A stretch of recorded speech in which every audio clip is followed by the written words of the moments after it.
আজকে আমি দেখাবো কিভাবে রিয়েল ব্রাইডের ক্ষেত্রে চটজলদি আই মেকআপ করা যায়। ব্রাইডালের দিন হোক বা রিসেপশনের দিন, রিচুয়ালসের কারণে অনেক সময় ব্রাইডদের আসতে অনেকটা দেরি হয়ে যায়। এদিকে একটা গর্জিয়াস গ্লিটারি আই মেকআপ করতে হবে, তখন কি কালার দিয়ে কি আই মেকআপ করব মাথায় না আসলে এটা তোমরা ট্রাই করতে পারো। যে কোনো কালারের ড্রেসের সাথে ডার্ক ব্রাউন আর গোল্ডেন কম্বিনেশনের আই মেকআপ কিন্তু খুব ভালোভাবে ম্যাচ করে।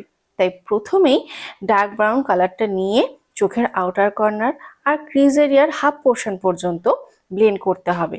তারপরে ট্রানজিশন এরিয়াতে মানে ক্রিজের আপার পোর্শনে লাইট ব্রাউন আর অরেঞ্জ দুটো কালারকে মিক্স করে আমি কালারটা অ্যাপ্লাই করেছি। তো এরপর আমি একটা গোল্ডেন শিমার অ্যাপ্লাই করি চোখের ইনার কর্নার আর লিড পোর্শনে। আমি জেনারেলি যে কোনো কালারের গ্লিটার অ্যাপ্লাই করার আগে গ্লিটারের পোর্শনে সেম কালারের শিমার অ্যাপ্লাই করে নিই, তাহলে পিগমেন্টটা খুব ভালো আসে। এরপর আমি গ্লুয়ের সাথে গ্লিটার মিক্সিং করি আর তারপর শুধু লিড এরিয়াতে অ্যাপ্লাই করি গোল্ডেন গ্লিটার। এরপর আবার ডার্ক ব্রাউন কালারটা নিই, আরেকবার আউটার কর্নারে আর ক্রিজে ব্লেন্ড করে নিই। এবার আইলাইনারের পালা। এই রকম আই মেকআপের সাথে তোমরা বিভিন্ন রকমের আইলাইনারের প্যাটার্ন করতেই পারো, যেমন regular liner, wing liner, smoky eyeliner.